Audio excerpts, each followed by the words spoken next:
ഇന്നലെ കരച്ചിൽ, ഇന്ന് കൂത്ത് അല്ലെങ്കിൽ ഇന്ന് ഡാൻസ്. ശരിയാണ്, എന്നും നമുക്ക് കരഞ്ഞിരിക്കാൻ പറ്റില്ല. കൊല്ലം സുധിയുടെ ചരമവാർഷിക ദിനത്തിൽ ഭാര്യയും സോഷ്യൽ മീഡിയ ഇൻഫ്ലുവൻസറുമായ രേണു സുധി വീഡിയോ കോളിൽ വീട്ടിൽ വിളിച്ച് കരഞ്ഞ വീഡിയോ സമൂഹ മാധ്യമങ്ങളിൽ വൈറലായിരുന്നു. ഇത് വലിയ തോതിൽ വിമർശനങ്ങൾക്ക് കാരണമാവുകയും ചെയ്തു. പിന്നാലെ ഇതിനെല്ലാമുള്ള മറുപടിയുമായിട്ട് രംഗത്തെത്തിയിരിക്കുകയാണ് രേണു. എപ്പോഴും തനിക്ക് കരഞ്ഞുകൊണ്ടിരിക്കാനാകില്ലല്ലോ എന്ന് വീഡിയോയിൽ രേണു ചോദിക്കുന്നു.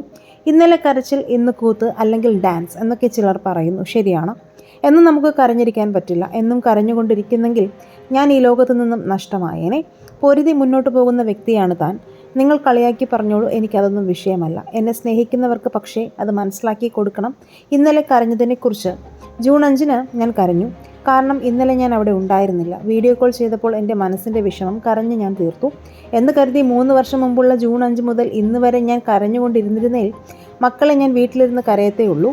എനിക്കതിൻ്റെ ആവശ്യമില്ല. എന്നെ സ്നേഹിക്കുന്ന ഒരുപാട് പേരുണ്ട്. എനിക്കൊരു മകനുണ്ട്, മക്കളുണ്ട്, കുഞ്ഞു മോനുണ്ട്, വീട്ടുകാരുണ്ട്. അവർക്ക് വേണ്ടി ഞാൻ ചിരിച്ചേ പറ്റത്തുള്ളൂ.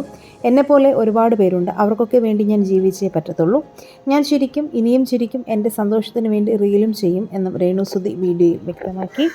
ഈ വിഷയത്തിൽ നിങ്ങളുടെ അഭിപ്രായങ്ങൾ മടിക്കാതെ കമൻറ്റ് ചെയ്യുക. വീഡിയോ ലൈക്ക്, ഷെയർ ചെയ്യാനും ചാനൽ സബ്സ്ക്രൈബ് ചെയ്ത് സപ്പോർട്ട് ചെയ്യാനും മറക്കല്ലേ ഫ്രണ്ട്സ്.